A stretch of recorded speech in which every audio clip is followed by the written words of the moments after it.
2019 പുറത്തിറങ്ങിയ മലയാളത്തിലെ ഏറ്റവും വലിയ ബ്ലോക്ക് ബസ്റ്ററുകളിലൊന്നാണ് ലൂസിഫർ. അധികാരവും അതിനെ ചുറ്റിപ്പറ്റിയുള്ള ഗൂഢരഹസ്യങ്ങളും അടങ്ങിയ ഈ കഥ അവസാനിച്ചിട്ടും ഒട്ടും അവസാനിക്കുന്നില്ല. കഥ തുടങ്ങുന്നത് ഒരു രാഷ്ട്രീയ നേതാവായ PK രാമദാസിന്റെ മരണത്തോടുകൂടിയാണ്. അദ്ദേഹം ജനങ്ങളുടെ പ്രിയപ്പെട്ട നേതാവായിരുന്നുവെങ്കിലും അദ്ദേഹത്തിന്റെ മരണം സ്വാഭാവികമായിരുന്നു. അതോ അധികാരത്തിനായി നടന്ന ഒരു ഗൂഢാലോചനയോ? PK രാമദാസിന്റെ മരണം പാർട്ടിക്കുള്ളിൽ വലിയ ചലനങ്ങൾ ഉണ്ടാക്കുന്നു. അദ്ദേഹത്തിന്റെ പിൻഗാമി ആരാകും? അധികാരത്തിന് വേണ്ടി പലരും ശ്രമിക്കുന്നതിനിടയിൽ ഒരു വ്യക്തി മുന്നോട്ട് വരുന്നു, ബോബി. വിവേക് ഒബ്റോയെ അവതരിപ്പിച്ച ബോബി PKRന്റെ അടുത്ത ബന്ധുവാണെങ്കിലും അധികാരത്തിനായി അയാൾ ആരെയും ഉപേക്ഷിക്കാനും മുന്നേറാനും തയ്യാറാണ്. പക്ഷെ ബോബി ഭയക്കുന്ന ഒരാളുണ്ട്, സ്റ്റീഫൻ നെടുമ്പള്ളി.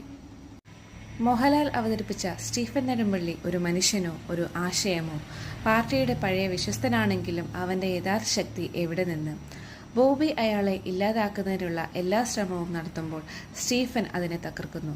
പിന്നീടാണ് മനസ്സിലാകുന്നത് സ്റ്റീഫൻ വെറും ഒരു രാഷ്ട്രീയക്കാരനല്ല, അവൻ ഒരു ശക്തിയാണ്, കൂടുതൽ വലിയ ഒരു സത്യത്തിന്റെ പ്രതിനിധിയാണ്. കഥ കടുത്ത വഴിത്തിരിവിലൂടെ കടന്നു പോകുന്നു. ബോബി അന്താരാഷ്ട്ര കുറ്റവാളികളുമായി ബന്ധം സ്ഥാപിച്ച് പാർട്ടിയെ കൈവശപ്പെടുത്താൻ ശ്രമിക്കുന്നു. പക്ഷേ സ്റ്റീഫന്റെ പദ്ധതികൾ എല്ലാം അവനെ മുട്ടുകുത്തിക്കുന്നു. പോലീസും രാഷ്ട്രീയവും സായുധ സംഘങ്ങളും എല്ലാം ചേർന്നിട്ട് നടത്തുന്ന ഒരു പോരാട്ടം, ഒരു ശക്തി പോരാട്ടം. ഈ പോരാട്ടം ആരുടെ വിജയത്തോടെ അവസാനിക്കും? കഥ അവസാനിക്കുന്നത് ഒരു ശക്തമായ ക്ലൈമാക്സോടെയാണ്. സ്റ്റീഫൻ തന്റെ യഥാർത്ഥ മുഖം വെളിപ്പെടുത്തുന്നു. ലൂസിഫർ ആരാണ് എന്ന ചോദ്യത്തിന് ഉത്തരം ലഭിക്കുമ്പോൾ, അതിന്റെ അർത്ഥം മനസ്സിലാവുമ്പോൾ പ്രേക്ഷകർ അമ്പരന്നു പോകും.